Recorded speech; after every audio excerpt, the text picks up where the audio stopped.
these people on CNN all day, you know, they act so like they have this air of like moral superiority and concern about, oh, well, listen, this could lead to dangerous conspiracy theories. Yeah. This is dangerous for our democracy. This is blah, blah. What about these downtrodden people or whatever? And then meanwhile, you're like, but you guys have no interest in finding Epstein's client list.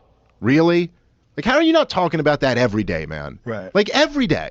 Like, you're telling me we found out that there was a ring of, like, a child rape ring with the most powerful people all involved in it.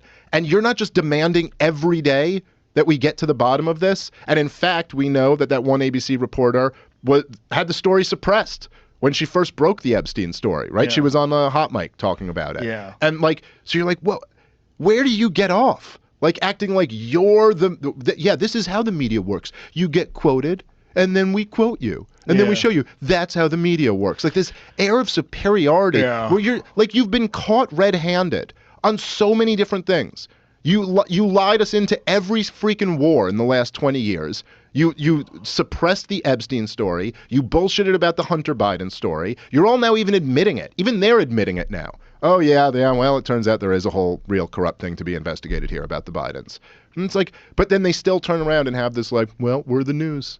And that's what happens. And then they're very concerned with, you know, you spreading misinformation or something. Dude, and it's like, it's crazy because it's only a few years later, but this is how this stuff happens. You know, even like we were just talking about how like, oh, that old thing that we used to admit, you're not allowed to admit that anymore. Yeah. But it's almost like you give a pass for all of these things. Like, do you remember that like, oh yeah, they just made, like, they made Cuomo the hero governor, and every day he's on TV, and what did he won a fucking Emmy or whatever for it? For people your are saying they were TV appearances. Cuomo-sexual. Yes, and they just try. Oh, he's so presidential. Donald Trump is leading. He's leading. Then 2 seconds later, he's out. But they let his brother interview him every day on CNN. Yeah. Like that, they wouldn't even pretend there's a journalistic integrity issue with having the brother of the governor sit down and just congratulate him every night while we're in the middle of the biggest crisis. That's what you do to like hold power accountable. You let him sit down with his brother every day.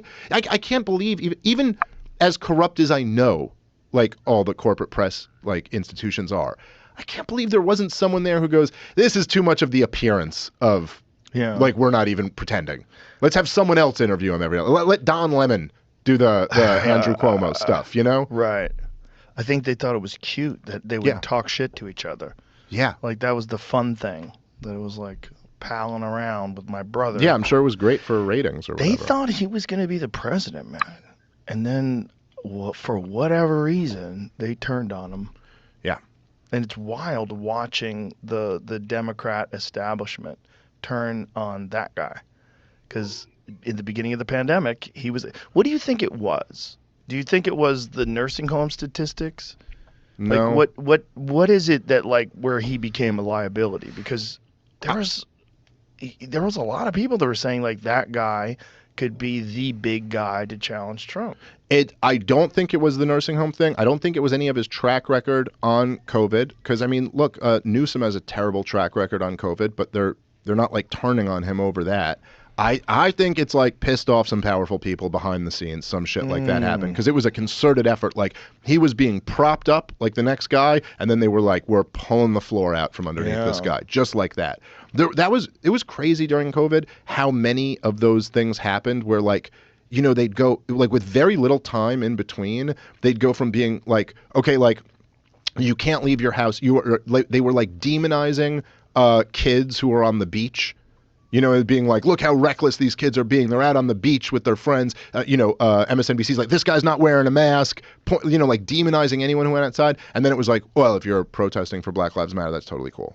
You guys can all do it. Huge groups. Go for it. No problem. And I was like, dude, but yesterday you told me to give up my life and like put everything on. But now if it's for this cause, it's okay. Or like the way we were at 5 p.m., everyone was applauding for the nurses. But now if that nurse won't get vaccinated, fire her. You know, like, screw, you're like, whoa. Right, especially the hero just became, like... nurses that already had COVID and gotten over it. Well, I mean... Like, it's so unscientific. Well, all of those nurses had been working throughout the pandemic. So they had surely either gotten COVID or figured out how to protect themselves from getting COVID. You know what I mean? There was just Yeah. there was no argument that like they Yeah. must get the vaccine. Right. Yeah. It was a nutty time, man.